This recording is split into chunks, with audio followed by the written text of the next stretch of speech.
What's going on, guys? So right here we have a brand new FD2. It's really important that you replace that filter after the first 50 hours of the machine. If it's past the first 50, still replace it. How our system works is if that filter ever gets clogged, it may bypass to allow you to keep running the machine. Now, whenever you replace the filter, your filter kit will come with two O-rings, a square one and a round one.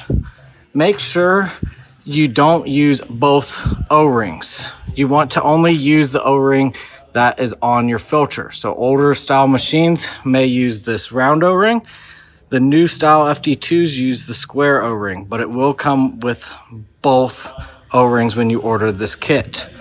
The kit number is 320360, and it will work on any of our headers. They all use the same filter.